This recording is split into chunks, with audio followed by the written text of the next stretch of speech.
So this is going to be a tech tips from Rich on my vacation.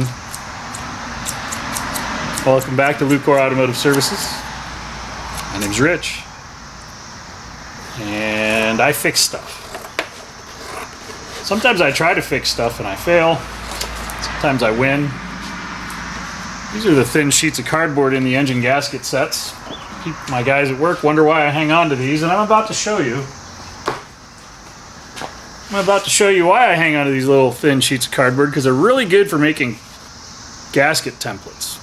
Now, it's not often that I have to make gaskets, but in today's case, I'm leaving for a lake out of state, and I found out I had a leak in my boat.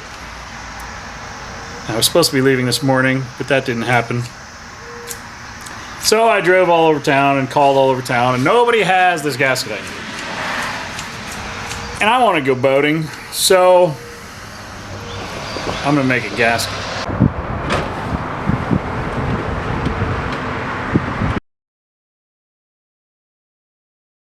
More specifically, I'm going to make a template, and then I'm going to use the template to make a gasket on actual gasket material.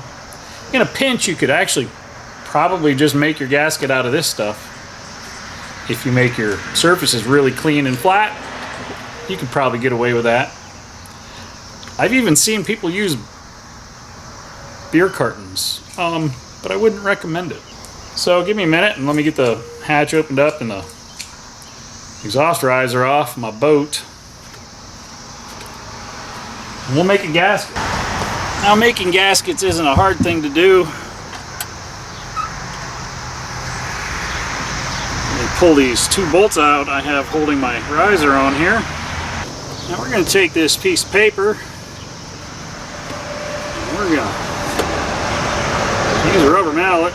I'm going to whack this thing with the mallet in two corners.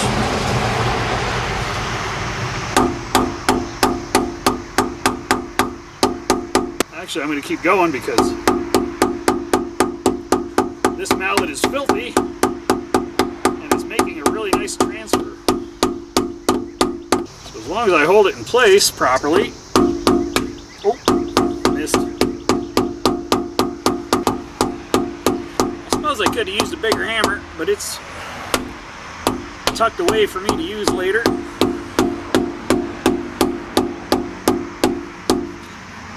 Ooh, watch the thumb. Look at that.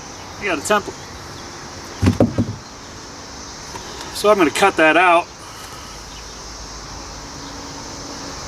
And I'm going to make the exact same thing out of actual gasket material. Now, would it be a lot easier to just buy the gasket? Yes, it would. This gasket's like $5, but nobody has it locally. So,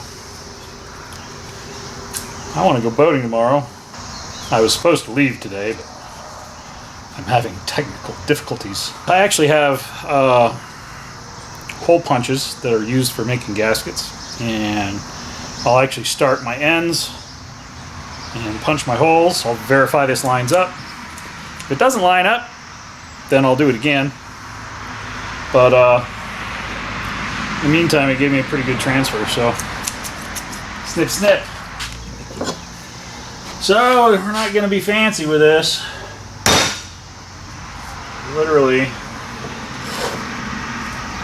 I'm using a little bit smaller punch because these punches are cheap and they cut from the outside in. So I'd rather them be smaller than bigger, because when they're bigger, it pushes the material out. I typically, when I'm doing my actual gasket, I won't cut the outside edge until after I've done all my punches, because I've had them tear.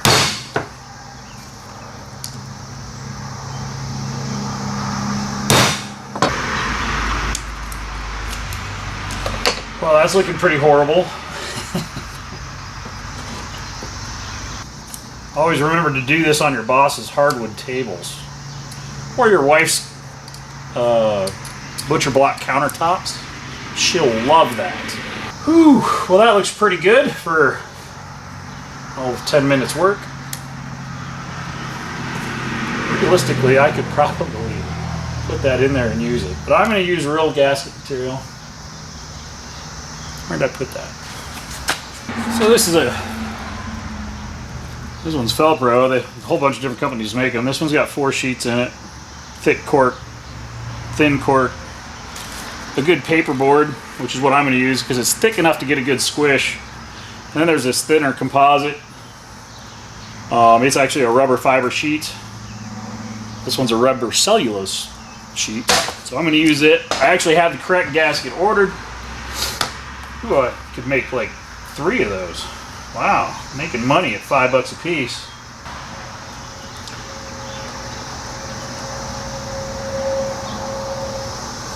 I'm not really worried about the outside dimension because I'm probably going to leave it hanging out the edges. There we go.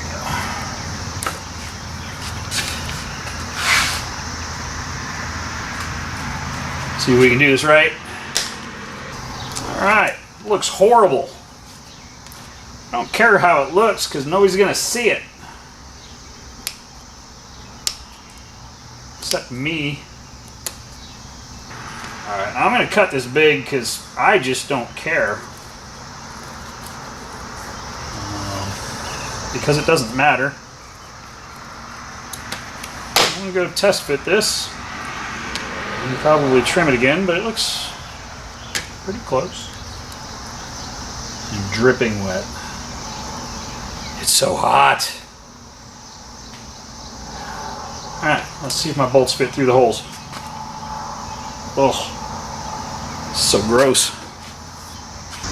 So my test fit's good. My water jackets will have flow. My metal to metal surfaces will have a gasket in between them. I could have probably used liquid sealer, but I'm going to be using this thing pretty hard for the next week, so I didn't want to risk that. I think this gasket will get me through. We'll see. Who knows, maybe I'll be overnighting a gasket and a manifold to my lake house where we're renting for the weekend, and you know, you never know what's going to happen, so we'll see. Torque those to spec. We'll use German torque, Guten tight. So now it's time to go to the water and do a water test because I am driving several hours away to go boating tomorrow. I want to actually go boating and not go working on my boat. So we're going to go do a water test. So if this wasn't entertaining, hopefully it was at least educational. Making a gasket is a simple thing. Sometimes you got to do what you got to do and when you're in a bind. Thanks for watching. Love all you people out there. Click like, subscribe, leave us a comment below. You guys have a great day.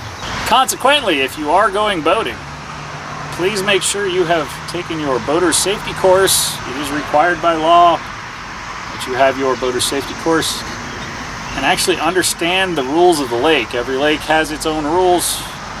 They have their own dedicated traffic pattern and all that stuff. I highly suggest you do like 5 minutes of Google searching on the lake you're going to. It'll help you out a lot. It'll make the park rangers a lot happier with you too if you actually know some of the stuff going on in the lake. At any rate, you guys have a great night. See you later. There she is in all her glory. Let's see if she'll last a week or 2.